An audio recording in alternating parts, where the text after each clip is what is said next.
Hello. Oh, goodness. Hold on. Hello.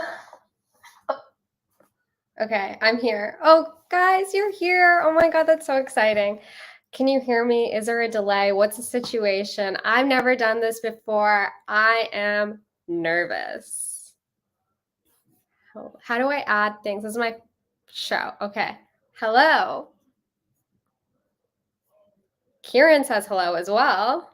I want to make sure that I respond to people in the chat because I am wicked chatty.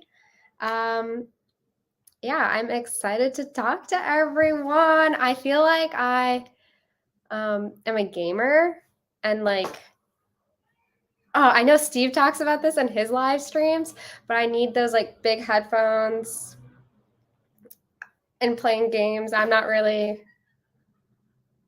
don't play games like that, so this is so cool. But as Kiran pointed out in his own streams, the duck, I don't like the look of it. I'd like to get rid of it. Maybe if I do this again, if this goes well, I mean, there's 4 of us here. That's practically a party. That is a party. 4 of you guys plus me, that's 5 people. If we were, at a restaurant, we need a table for 5. That is a party. That's quite the party. Oh, Jalen's here. Oh my God. Hello. What's the weather like in Arizona right now? Because I saw that it's snowing in Boston, and I bet it's not snowing in Arizona. So I figured we would do maybe my 1000 Q&A. We can give it a couple of minutes. There's no rush. We're not going anywhere. I'm definitely not going anywhere. I have nothing going on tonight other than you guys. You guys are my number one. And I think doing this 1000 Q&A on a live stream is actually quite good because I asked for this in October 2022. It's now January 6th, 2023. What's 60? Oh my God, the weather's 64. That's nice. That's really nice. But yeah, I asked for this Q&A and I actually got 50 questions, I think, or more than 50 questions, and I was quite overwhelmed. And I should have done this as a video, immediately like this, but I found it to be really overwhelming, and I knew that it would take a lot of editing because I do have a tendency when I'm recording, I pause quite a bit while I talk. And I can't be editing that much. Well, I mean, I can because I should, because it's for you guys, but just the thought of it is quite daunting. But yeah, that's the plan. We'll do my 1000 Q&A. I've already been talking for 3 minutes. I should probably speed it up a little bit. Let's go. You guys tell me. Kiran, let me know. Should I start the questions or should I wait? Oh, how do I get rid of this? Hide. I have to be on top of it.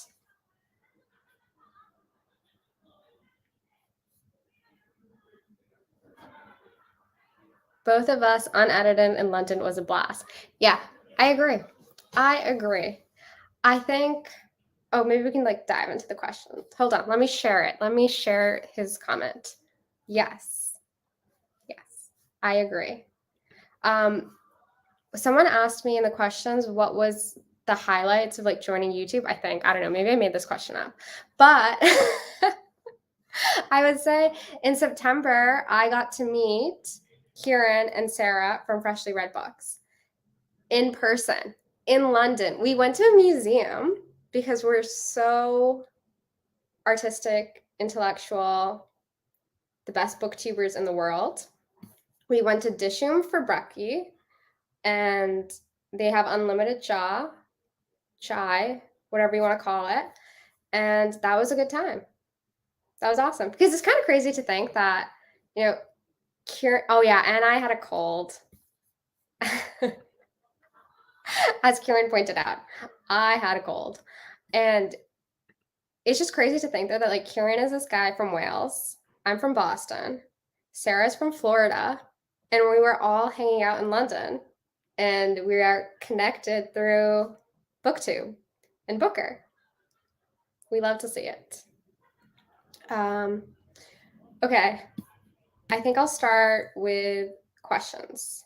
Gregory Duke asked, who is your favorite fashion designer of recent years? You seem like someone who'd have good taste in aesthetics in general. Oh my God, thank you.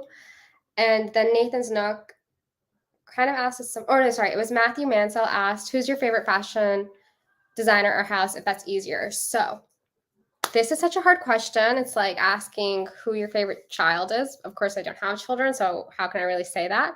I would have to say that I really liked last season, so in September, I really liked the Jill Sanders show. It was amazing. Right now, I am eyeing handbags from Jill Sander. They're quite sleek. I like the leather. Is everything that I want. In addition, I tend to really like Prada and Miu Miu, Dries Van Noten. I like Simone Rochas. I like all the, not all of them, but a fair amount of the Scandinavian Copenhagen designers, and Nancy Dojka. She's very cool. So that's that. Nathan's Nook asked, what were your top 3 favorite looks of 2022? Now, this would be a great time for me to share screen. Should I try that? I don't know how to do it yet. I don't know. That would be really cool of me to share a screen. I don't know. Did that do anything? No. I'm not that technically savvy, so I don't know how to do that just yet.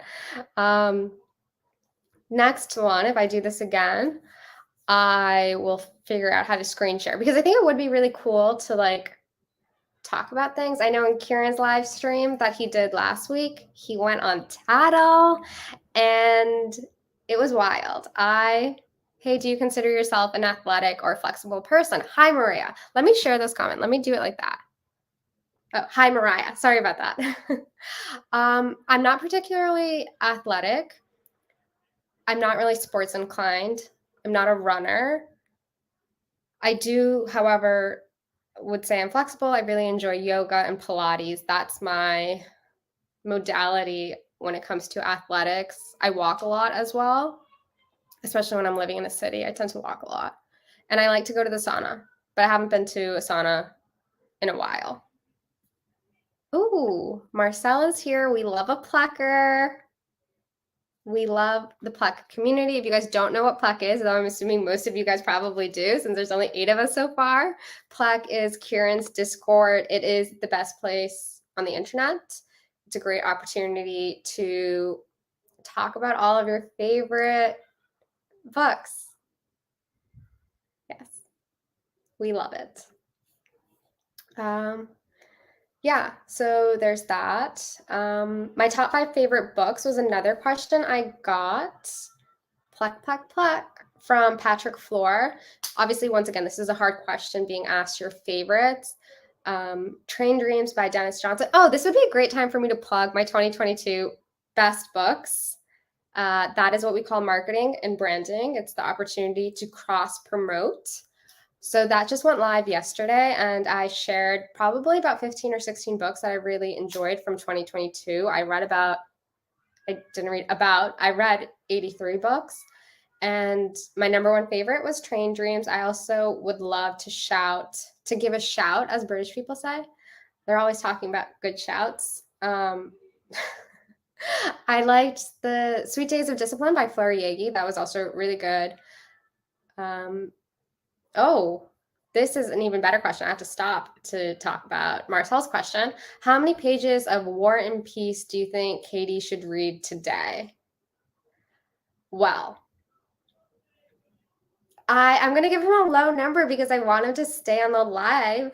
So he should just read 5. Just keep it easy. It's a Friday. 5 Friday. They both start with F. We'll do that. And then tomorrow, he should read 100. That's what the plan should be. Yeah, so favorite books from 2022, top 2, I guess, would be Train Dreams and Sweet Days of Discipline by Fleur Yagi. In addition, I really like, since we were speaking about Russians, The Master and Margarita. That's what it's called, yeah. I think that was so good. I think she's such a great female character, those are so hard to find in literature for some reason, but she's one of my favorites. Margarita, I thought she's so funny. And then I also really like, and this book doesn't get enough attention, I like The Devil in the Flesh by Raymond Radiguet. He was a French author who died when he was 21. He wrote, I think, maybe 2 books, or it's like 1 book and 1 play, but such genius considering his age. Then Katie Books had asked me, Kiran, are you listening? You asked me, what's our next buddy read? Good question, eh? I guess you could say Ken is of the buddy read, but I think he finished it. And I have only read the intro, so I'm really slacking. If you guys don't know, Ken is the book that the Plek Discord is reading. If you want to join, go check out Kiran's channel and sign up. And I can show you what Ken looks like. Oh my God, it's so heavy. It's like the size of my head. She's thick. And my bookmark. Oh, I don't know if that's accurate, actually.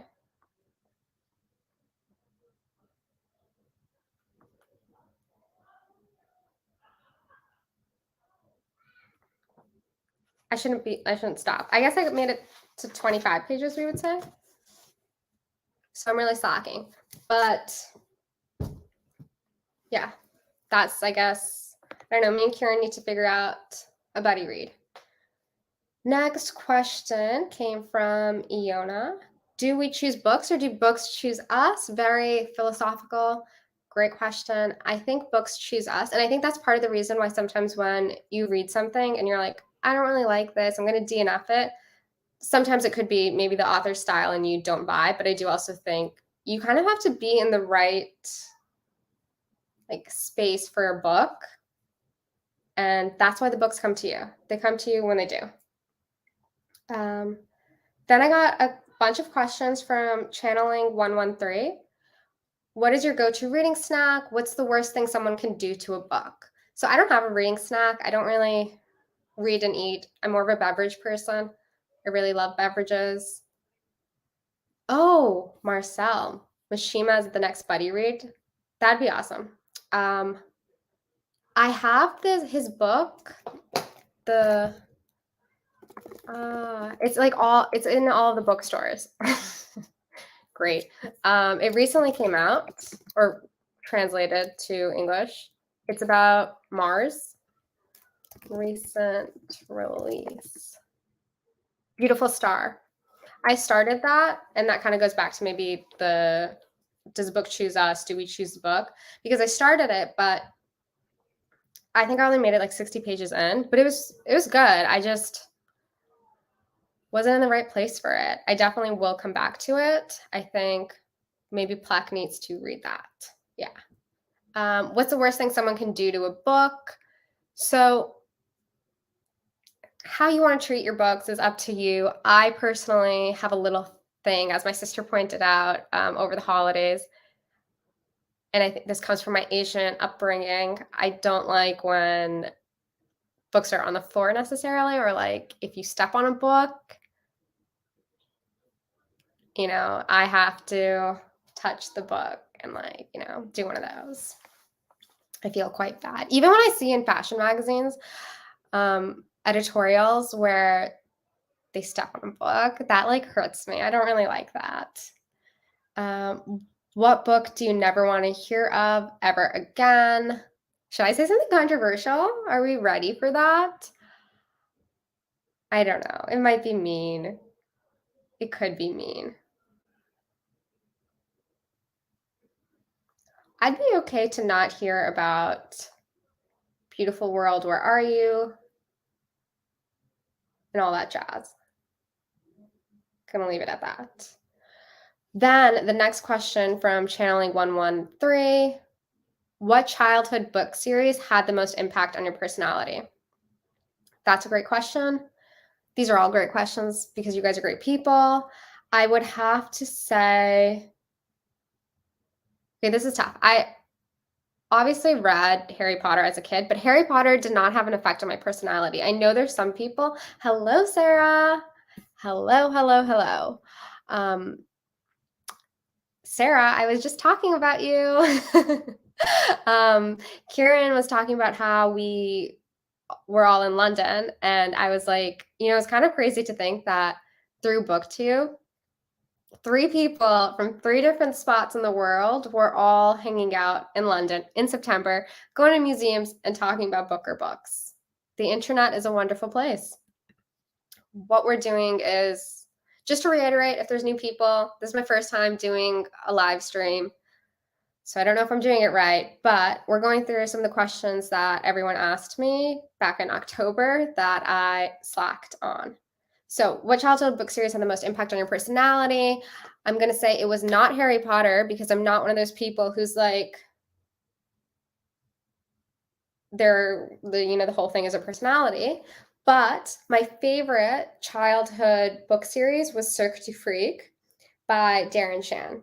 And I recently reread it, I think last year or the year before that. It was the year before that, in 2021. It's so good, and it's so dark. It was incredibly dark for children, but so good. Vicky has joined the chat. Hello, how are you? Where are you? Where are you guys at? If I don't know. What's the weather like? What's happening in your neck of the woods? The next question from Channeling 113, what's your dream library look like? Now, this was really hard. I think this is part of the reason why I wasn't able to film. Oh, Katie Books came through. Darren Shan, Cirque du Freak was the first ever series I read. Yeah, it was a game changer. So they didn't have it available in the US, I don't think, when I was growing up. So every time I would go to England, because my mother was born and raised in England, most of her family is here, so we would visit as I was growing up. I would go to the bookstore and get the next one. But obviously I wasn't coming to England whenever the next book was released. So I'd have to stock up, and then I would wait until the next books came out. Yeah, it's kind of surprising to me that these are children's books because they're very dark. Vicky, you are in Germany. That's so cool. I've never been to Germany. It's on my list. I've heard a lot about Berlin, Hamburg, and all these wonderful places. From Kiran back again, did you read Dementata? I was 12ish when I got to it, and it was so violent. I remember being like, I should not be reading this. I started it. I think I made it to the second or third one, but because I wasn't able to get my hands on the rest of them, I didn't finish the series, but maybe I should go back to it. It might be fun to see what's happening there. Does he make books now? Because Darren Shan wasn't his real name, I don't think, right? It's like a ghost name. What is it called? You know what I mean? One of those situations. Yeah, so going back to the questions, unless you guys in the chat have a question you want to ask me, and we can do this impromptu, because I would love to avoid answering the questions that I have. My dream library, that's a tough question. This would be a great opportunity for me to have visuals, but I don't have the technical skills to share screen just yet. But I really like, for my personal library right now, at the state that I'm in my life, I like things that are color-coded because I'm a very visual person. So I find that it's quite appealing on my eyes. Like, I can breathe easy when I look at a bookshelf and it's color coordinated. And then that's about it. But my dream one, it's like you have two opposite ends of the spectrums. You either want something that's quite dark and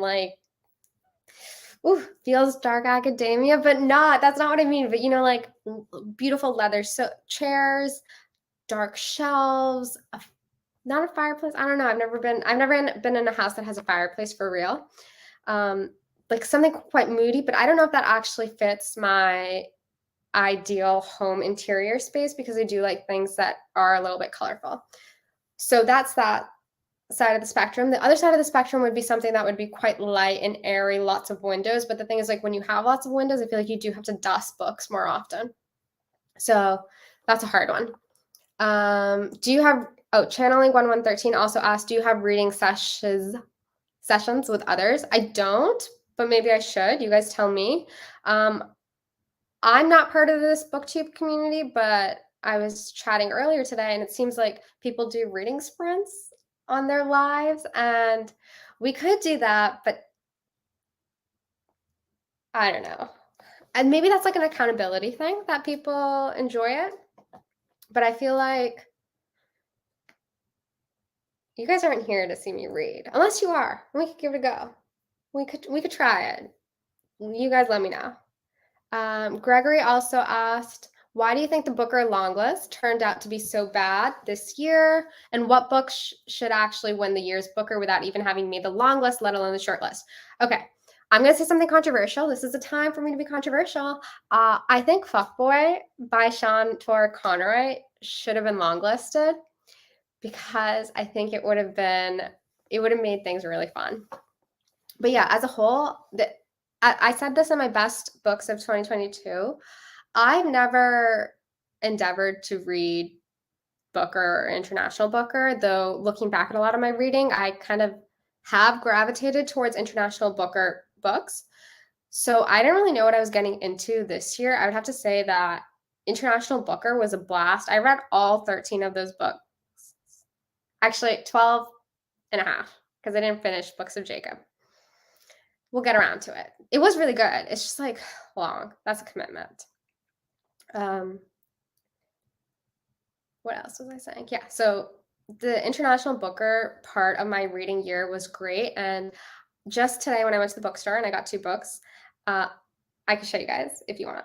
I was thinking about how I should really get a move on my January reading and wrap things up, because I think Booker, international Booker at least, is announced in February. So that's like right around the corner.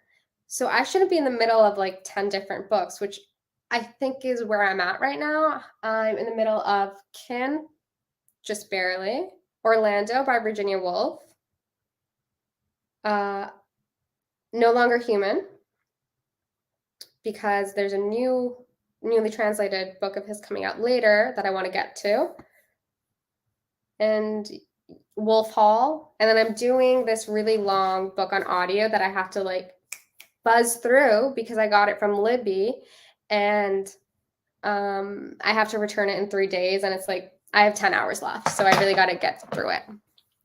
Sarah says, yeah, international Booker was so much better than normal Booker in 2022. I agree. I think going back to that question, Booker, I didn't read like 3 or 4 of those books. It's pretty bad. Like, I think that's what, I shouldn't really make excuses like this, but I do think my reading slump kind of started because I wasn't vibing with those books, and then I got busy in the summer. But I wasn't really that busy. Like, I just didn't want to read. Dun, dun, dun. Next question from Nathan Snook. What book changed the way you see maneuver through the world? That's a good question, and that's it's heavy. And I feel like I should have an answer, but I don't. I think, however, a lot of the reading that I did in high school shaped a lot of my thoughts, especially on literature. So I remember in the 10th grade, I took a class on modernism. So I was reading Virginia Woolf, The Wasteland. In 9th grade, I read a lot of Faulkner. So I think those are some of the roots of my reading. How I don't know. Can you say that? I can't really say that Faulkner, it's kind of wild to be like, Faulkner shaped the way that I think and who I am as a person, because like, what's the resonance there? But I would say my reading taste and preference are inspired by that. I didn't really do a good job answering your question, Nathan. Let me think on it, and I will WhatsApp you. Nora's Bookshelf. Nora lives in Montreal now, which is so lovely. You guys should check out her channel if you haven't. She reads literary, the occasional romance, and some really interesting like theory books at times. Do you snack, drink while reading? If yes, what's your snack beverage of choice? So I don't really eat while I read because messy fingers and books, I don't know, it's too much for me. But I do drink a lot of beverages. I don't have a special like reading beverage. I drink a lot of water. You know, nothing too exciting over here.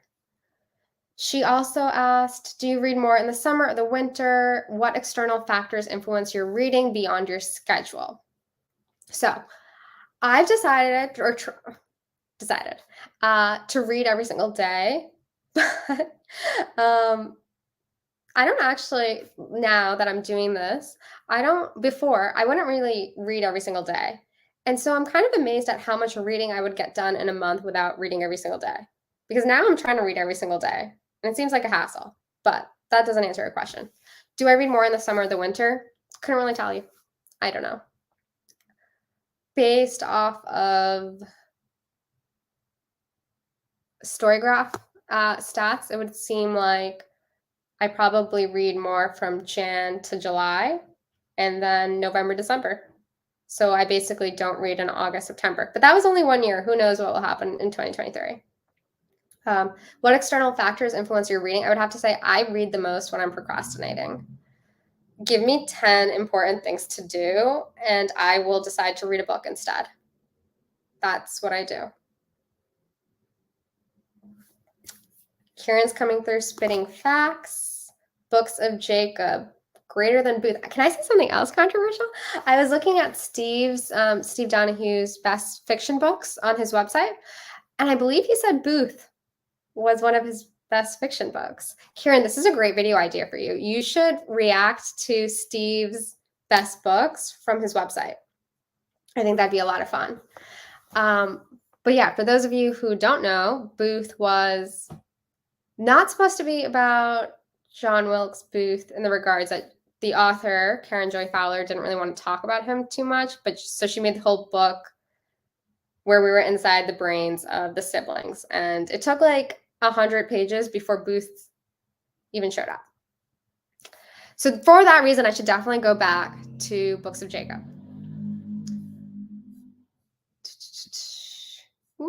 Oh yeah, okay, Kiran, I'll send you the link.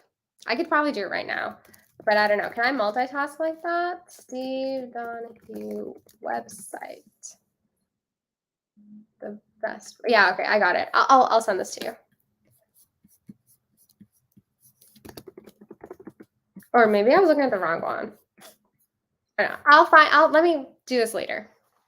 Because right now I'm on a live stream with my 10 beautiful viewers who are making my evening.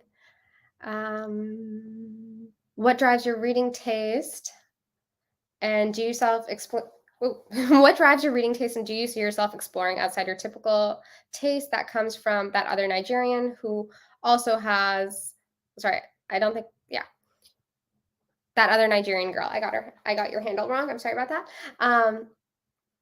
I would say that my reading taste. I think that's a really good question to ask yourself, but it's like really hard to do. I think I do tend to like short books. Sweet Days of Discipline, Paradise, Train Dreams. These are all very short. McGlue by Otessa Moshfegh. Hello. So I read this book. We just agreed to do a buddy read, guys. Exciting. I have so much reading to do. I really can't keep up with myself. I just can't keep up. So much reading, so little time. Do I read outside my reading taste? What drives your reading taste? I think that's a really good question to ask yourself. It's good to be able to arbitrate on what your taste is. As I was saying earlier, I do like short books. I like short books because I think when they're done well, they can really pack a punch. You can create a narrative that's quite intense. So when you look at Paradise and the Sweet Days of Discipline, those are two opposite ends of the spectrum. Paradise is like very hot, very intense. It's a summary book. Sweet Days of Discipline is very cold and icy. And if you were in both of those books for like 300, 400 pages, too much. But like 150, great. That's incredible. I think I like those kinds of things. I think thematically, I'm really interested in questions about nationalism and obsession. Yeah. And loneliness, isolation. Those are the things that I'm interested in. Then we've got a couple of questions from Modern Ajuma. Who's your current favorite author, but like a trendy one and not necessarily bae, like a fun for now? That's a cute question. Fun for now. So I really, when I think about my reading, I think I read like a decent amount of contemporary authors, but of the contemporary authors, I don't have like a just for now. Okay, maybe I'll say, and this is only because I just recently did my best books of 2022. If you guys haven't watched that, go check it out. We're going to keep on talking about a lot of the same things. But what was the question? Oh, so I was talking about in that video, one of the books that I highlighted was Sea State by Tabitha Lasley, which is actually a memoir / investigative journalism on oil rigging. And our author was a very messy journalist because she started a relationship with one of the guys she was interviewing. The first guy she decided to interview, and he happens to be married. So she enters into an affair after having left a not ideal relationship.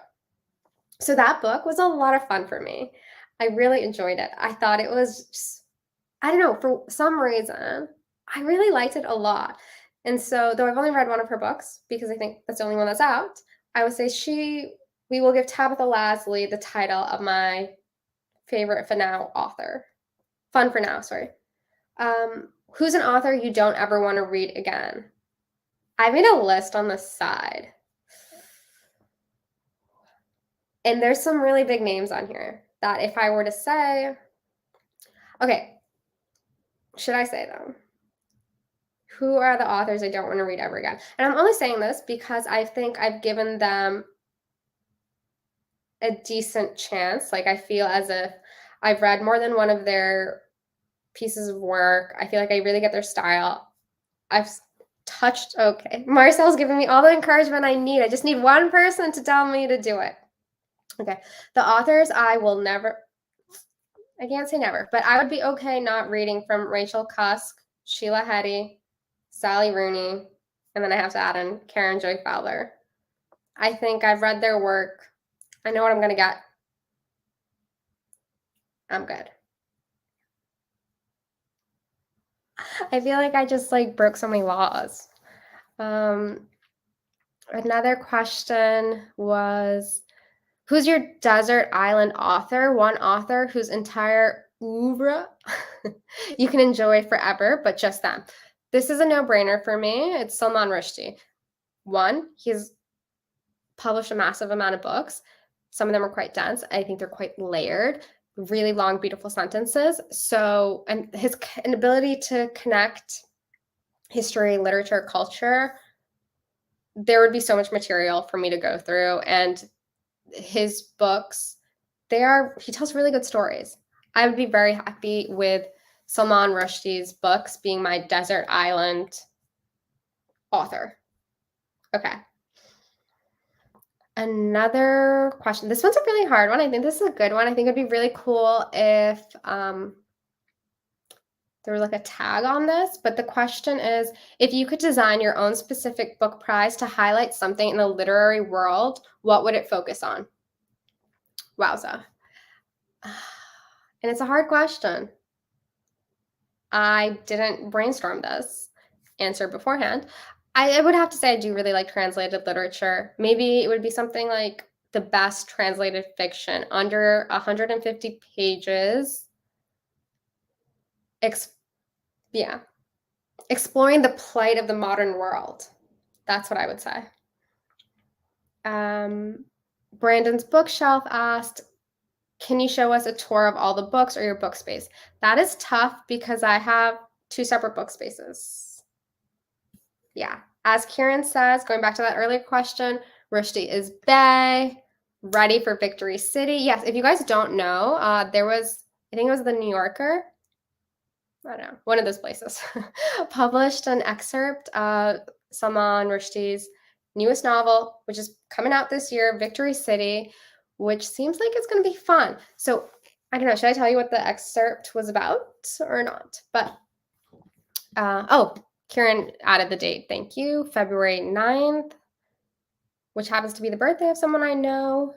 This is an Aquarius book being launched into the world. Very exciting.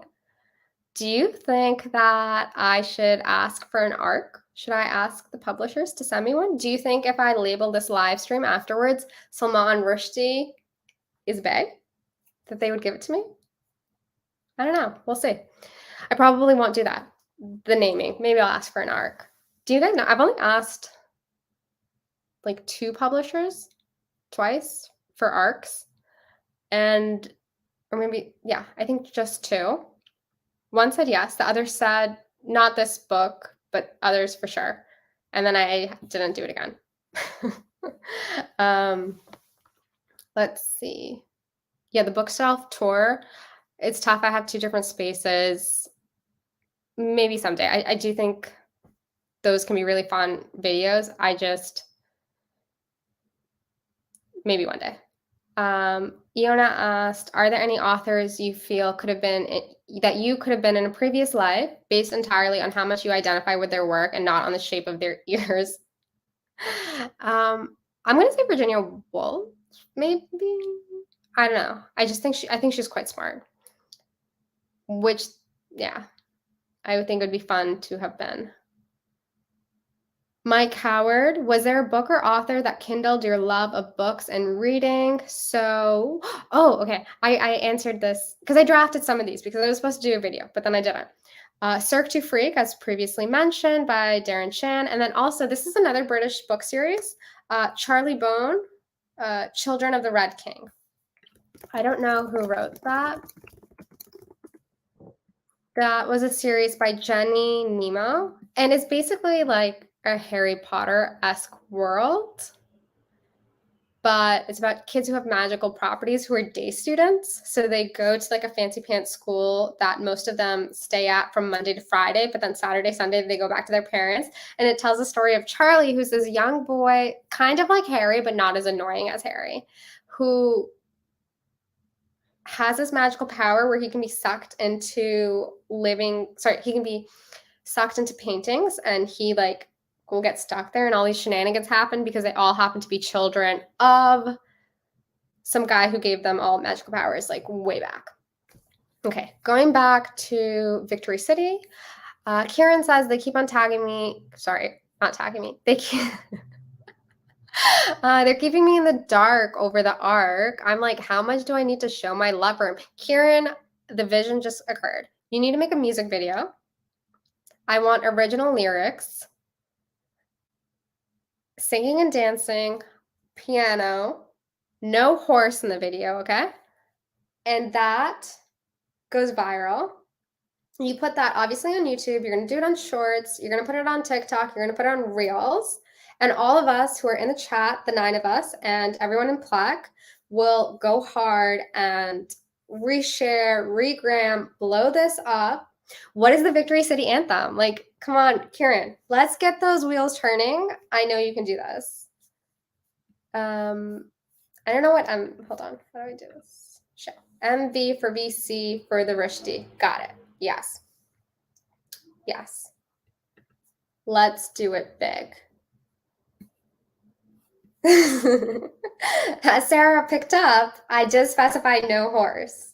I just feel like Rushdie's horses aren't it for him. You know, that's not the angle we're going to go for with him. But we can brainstorm. Oh, MV's music video. Thank you. I'm just not with all the acronyms. But I think a music in song and dance, because, you know, he does come from the subcontinent. We love our entertainment. We love a 9-minute Bollywood song. Let's make this happen. Oh, please do this for me. What were some more of the questions? Would love to know, this is from Adriana Capolo, would love to know your top nonfiction recommendations. Okay, so because of what's that thing called in November? Nonfiction November, I like leveled up my nonfiction reading such that in December, about half the books that I read were nonfiction. Wow, who is she? So you also probably have seen this in my best of 2022 videos. I talked about 5 nonfiction books that I read that I really like.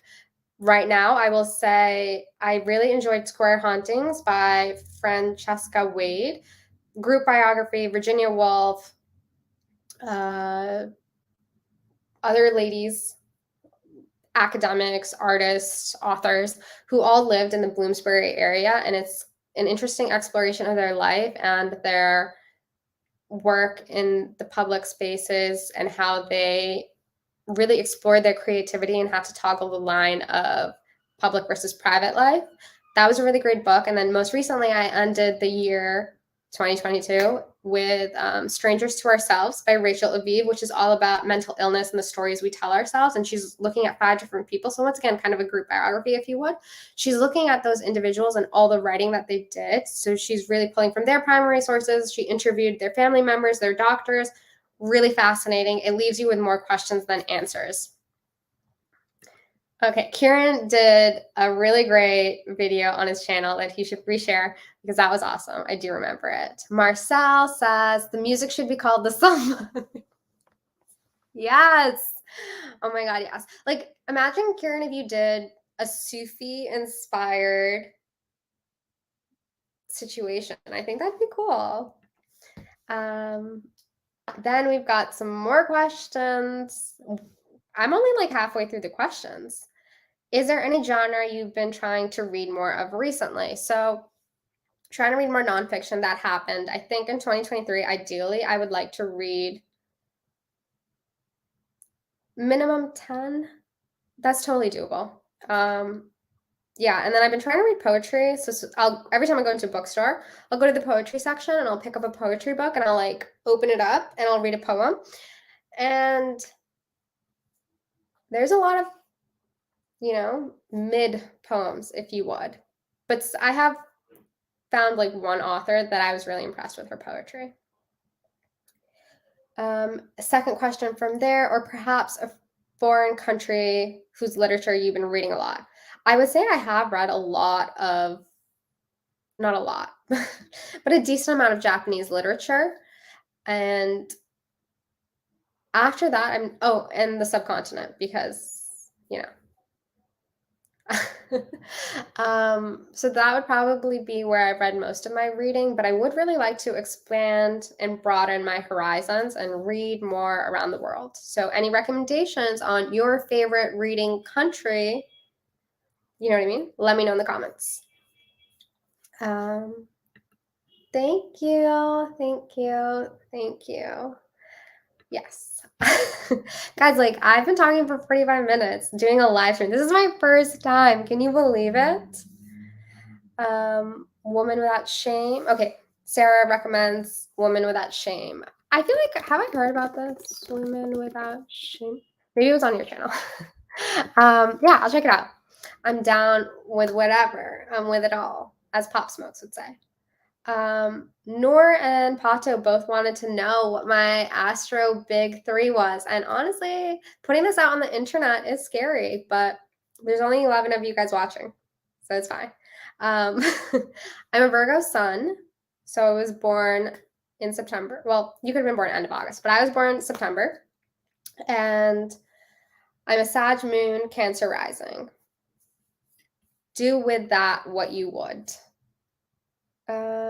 Then Adriana also asked, do I have any favorite go-to beauty products? Wonderful question. How I got into YouTube was way back in time, watching a lot of beauty videos, but I would have to say I'm more of a skincare person than necessarily makeup beauty stuff. But as a brand, I really like NARS's beauty products quite a bit. Byredo, incredible packaging. I have tried some of their products, but I can't be like, oh, I'm ride or die for them. I am just ride or die for them, though, because of their packaging. So beautiful. And they have really great campaigns. They're one of the few brands that I actually am subscribed to their newsletters because, first of all, they give very brief newsletters. It's literally just a beautiful image and then 3 to 4 lines of copy. They do a really good job with their newsletters. But I did recently try a couple months ago, and I'm still using it, so that's a good thing. The Dior Backstage Concealer. They'd had the foundation for a while. I've not tried that. I want to, considering how much I do like the concealer. Yeah, but I would say if you don't like strongly scented stuff, their makeup does seem to have a scent, so be warned. Soul Remedies asks favorite hobbies outside of reading. Great question. Hello, pages and stages. How are you? So do I have any hobbies? That is a great question. Oh, it seems like my internet's lagging. Connection is unstable. Is that affecting anything for you guys? Let me know. I don't really know what to do to fix it, but I need a sip of water. I'm talking so much. My favorite hobbies outside of reading. I do Pilates, I do yoga, but they're not really necessarily hobbies. I'm getting back into them in 2023. That's one of the things that I'm doing. End of 2022 in Q4, I decided to try knitting, as the people in Plec would know.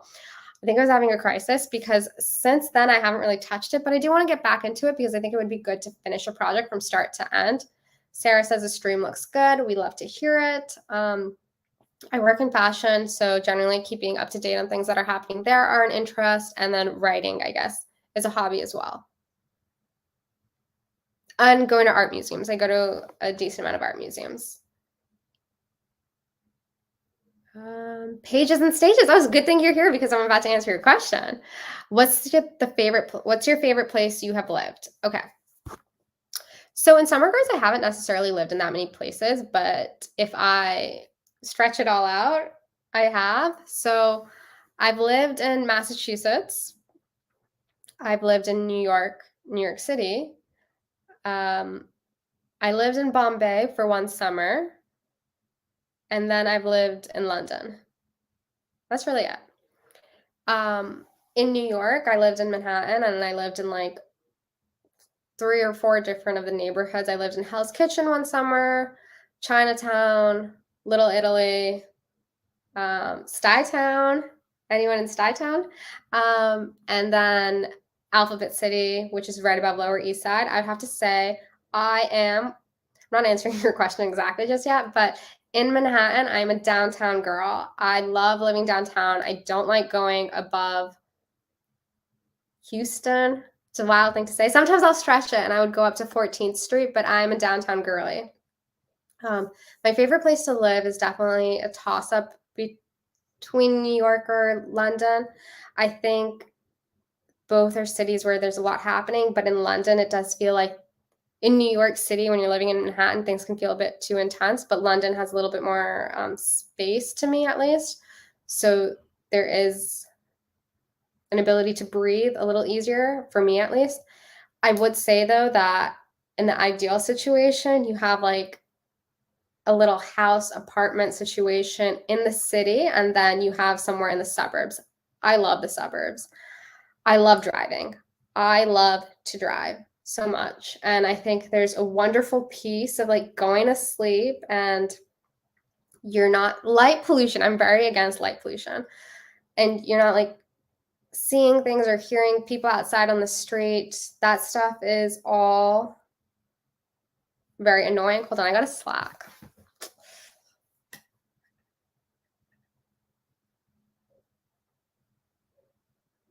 Oh, okay. I don't need to answer that right now. Yeah, so of those 4 places, I would have to pick London as of right now, but that's about it. Gregory Duke says his question was favorite film or album. I shouldn't probably mumble, right? Favorite film or album. I don't have a favorite album. If I'm to be quite honest with you guys, I'm a little musically challenged. Like, yes, I listen to music. I enjoy music, but I'm not the best at remembering artist names. I don't have a favorite album. I'm not a fangirl for artists. I love to listen to music on SoundCloud. I love mixes. I listen to a lot of Punjabi music. I love Bhangra mixes.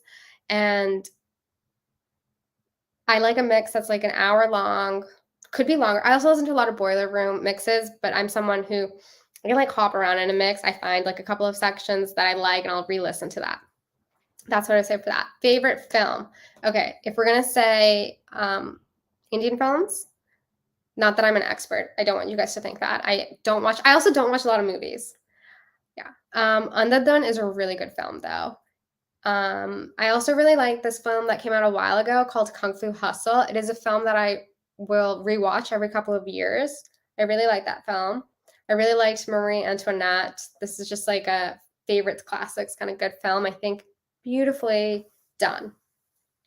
Tom LA Books, what do you miss most about London?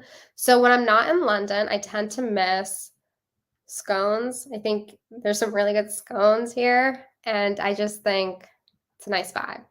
That's what I tend to miss. Erica says, what do you do for a living / study? So I work in fashion. I work with brands on their social media presence, their branding, copywriting, whatever you need, digital marketing related or copywriting or branding, hit me up. I will help. She also asked, where are you from? I'm from Massachusetts, New England. We love it. We love to represent. She also asked what my favorite food is. This is a great question. I really like Asian food. I really like pasta, which is quite basic, you know, it's nothing that exciting, but I'm also a big seafood person. I'm pescatarian, and I think I've been pescatarian now for about 10-ish years, but that's not to say that I wouldn't not eat meat. I do occasionally eat meat. Like if I was traveling somewhere and it was a once in a lifetime opportunity to eat something, I would give it a go. I'm going to wrap this up because we only have about 10 more questions. So I'm going to like speed things along. Okay, guys? But seafood I really love. I love mussels. I love oysters. I love smoked salmon. Katie Books, we got another question from you. We got 2 more questions from you. I'm going to take a sip of water though. Give me 1 second.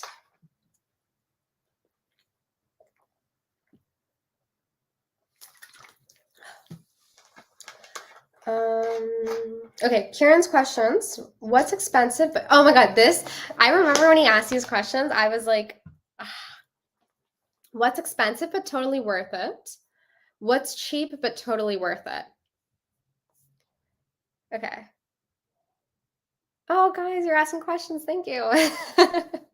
What is expensive but totally worth it? These are honestly, this is a brain teaser. Okay, what's expensive but totally worth it? I think though you can travel and not stay in a nice place, when you have a nice hotel,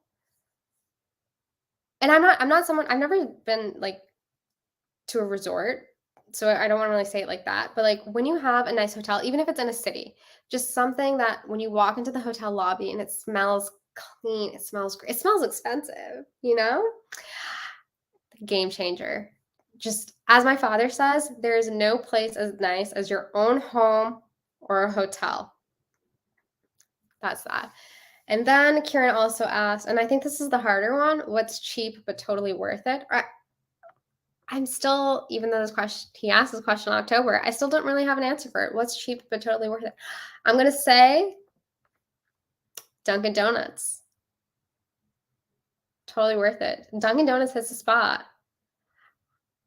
Yeah, that's what I'm going to answer with. Oh, let me go to Marcel. Top 5 countries you'd like to visit? Such a great question. I really want to go to Japan. Japan and Egypt are really high on my list. As a child, I was really big into Egypt, and part of my nonfiction reading stuff, I want to read more books about Egypt. Japan, I really love ramen, and I think just observing the style and everything would be so amazing. Morocco would be cool as well.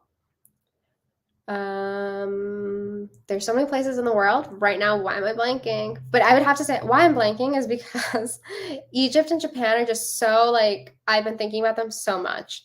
They are very, very high on my list. And then Patagonia seems beautiful. I'm not a hiking person, but for some reason I think stunning. I would totally love it. And now I need to think of one more country.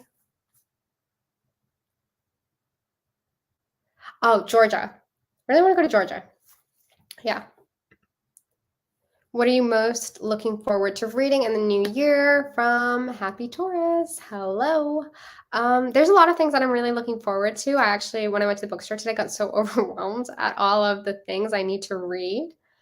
But since we were talking about it earlier in the stream, I'm going to have to say Victory City, which is coming out February 9th. I also got, when I went to the bookstore today, Holly Black's new book, Stolen Air, which I know most of you guys who are probably watching aren't like, this is a YA book, but whatever. I think this is one of the books that I DNF'd that I might put into a video. I had started her other book, her adult book that she launched, the adult fantasy book, but I stopped reading it after like 5-10 pages. But this, which is part of whatever series, should be fun. Oh, and I also got, let me just show you. This is a haul now, guys. This bad boy, guys. I'm going to buddy read this with Nathan from Nathan's Nook. He's on page 90. I gotta get up to that level. Okay. Kiran also asked, best and worst thing about starting a channel. I think the best thing is, on a personal level, it's really good to say you're going to do something and then follow through on it. Having that level of, Jalen, come join us. Let's join the group. Let's go. I'll start a chat and we can talk about it. I'm pressuring you right now to reading it. Marcel, Brazil has the biggest Japanese community outside of Japan itself. So if you can, yeah, that's cool. I didn't know that. Brazil is also a place I really want to go to. That sounds cool. That's so interesting. Okay. Jalen is in. We have the verbal, his verbal consent here. So guys, I know he's a lawyer, but essentially I'm taking it's in writing. He's reading it. This is law. This is how it works, Jalen. Best and worst thing about starting a channel, best being the accountability of saying you're going to do something and then following through. This is actually a hobby, as one of the earlier questions were, and just seeing that I've been able to be consistent, even though I'm not always consistent, I think is quite nice. The worst thing about starting a channel is, for me at least,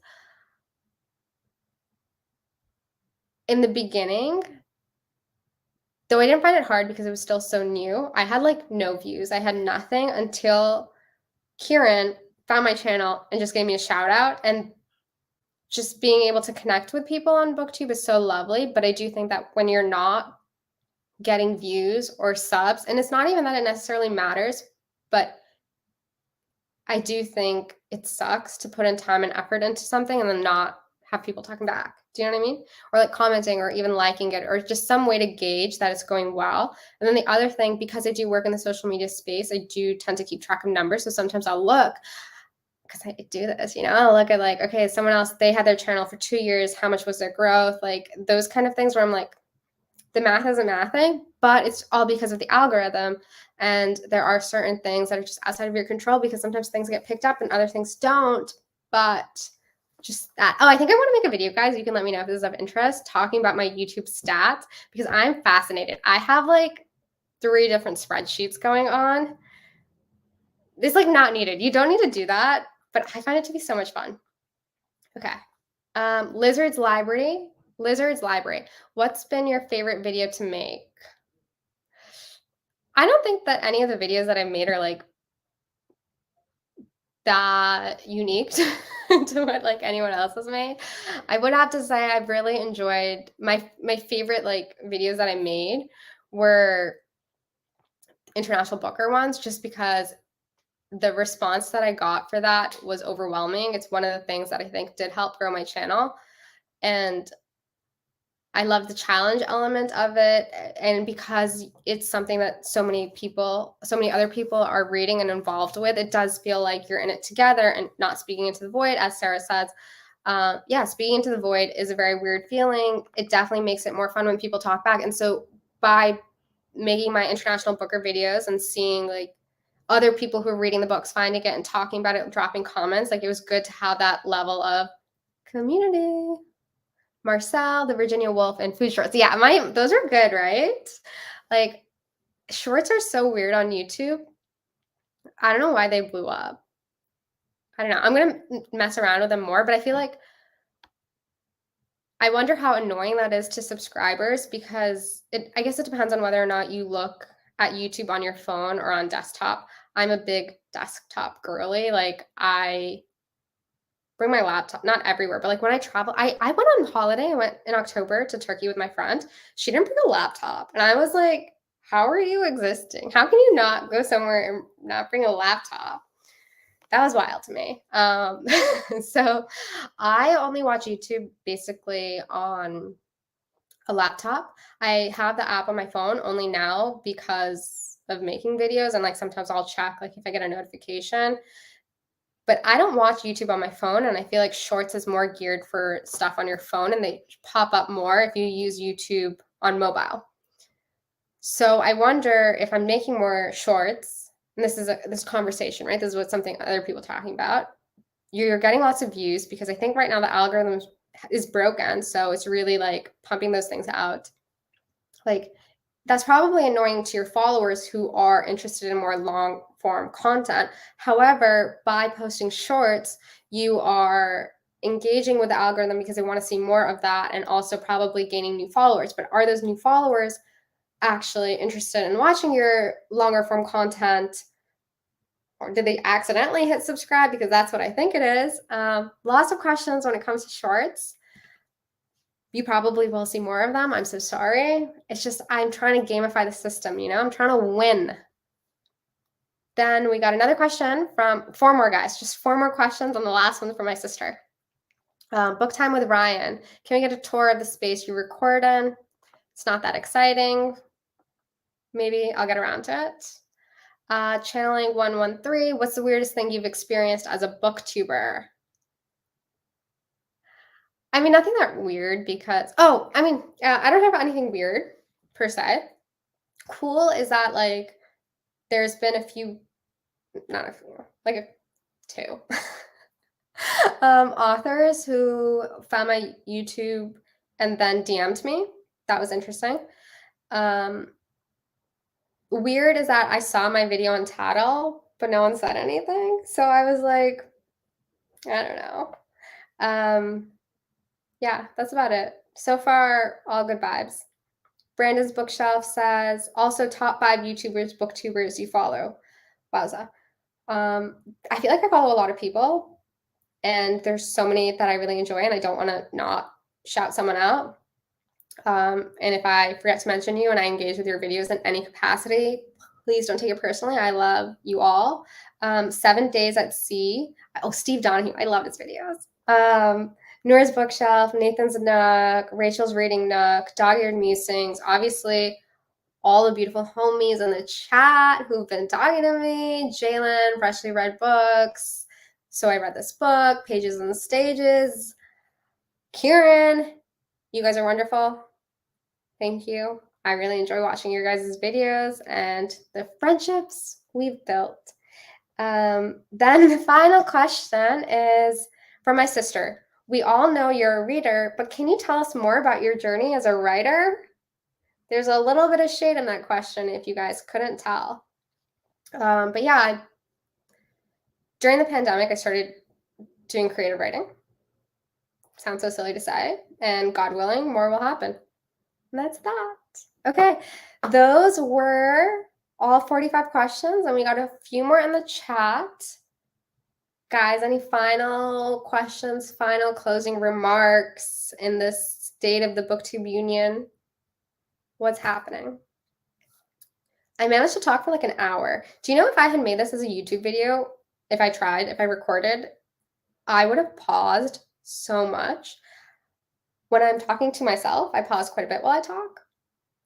But because I know that there are people watching me, I'm a stand-up comedian. That's what this is. Yeah. Thank you guys. I will wrap up soon. I should probably wrap up now because it's going to get a bit awkward of me. Just wait. But yeah, thank you guys so much for watching. Let me know, actually, if you made it this far, should I do this again? How often, what kind of frequency? I was thinking maybe of doing Friday reads as a live stream. Iona, brilliant live stream. Thank you. Thank you. The flattery really means a lot to me right now because this was really brave of me to do. No, but thank you guys. This was wonderful. Thank you so much for commenting and tagging in the chat because, gosh, This is a lot. Vicky, that was fun. Jalen, I love a live stream. This was great. Thank you guys. Thank you. Certainly do it again. We'll all be here. Thank you. Thank you, Sarah. Thank you. Okay. With all of that adoration, I'm ready to sign off. Thank you guys so much. I will see you in the next video or the live stream, whatever it is. I'll see you in Plaque, actually. That's where I'll see you guys. Bye. Thank you. Oh gosh, I have to end again. Bye.